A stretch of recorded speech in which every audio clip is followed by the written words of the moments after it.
चुटकुला नाच गीत लेके आए हैं। कैसे लगेगा कमेंट बॉक्स में बताइएगा और चैनल को सपोर्ट करिएगा। इसके लिए क्या है, फटी गईले नैहर के साड़ी बीरन तोहर रहिया निहारी। फटी गईले नैहर के साड़ी बीरन तोहरी रहिया निहारी। सासू के साड़ी मोरे मन ही न भावे, सासू के साड़ी मोरे मन ही न भावे। नैहर में मम्मी मोरे प्यारी बीरन तोहरी रहिया निहारी। नैहर में मम्मी मोरे प्यारी बीरन तोहरी रहिया निहारी।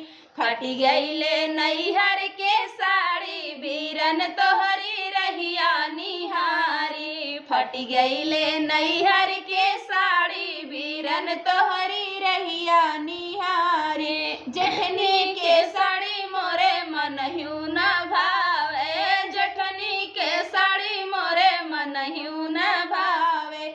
नैहर में भाभी मोरे प्यारी बीरन तोहरी रहिया निहारी। नैहर में भाभी मोरे प्यारी बीरन तोहरी रहिया निहारी। फटी गईले नैहर के साड़ी बीरन तोहरी रहिया निहारी।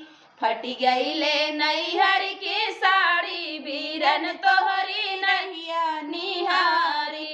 ननदी के साड़ी मोरे मन ह्यू न भावे, ननदी के साड़ी मोरे मन ह्यू न भावे। नैहर में दीदी मोरे प्यारी बीरन तोहरी रहिया निहारी। नैहर में दीदी मोरे प्यारी बीरन तोहरी रहिया निहारी।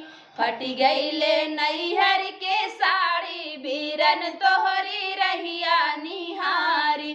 फटी गईले नैहर की साड़ी बीरन तोहरी रहिया निहारी। तो फ्रेंड गीत कैसा लगा कमेंट बॉक्स में बताना। फिर देखिए नए गाने से, तब तक के लिए बाय बाय दोस्तों।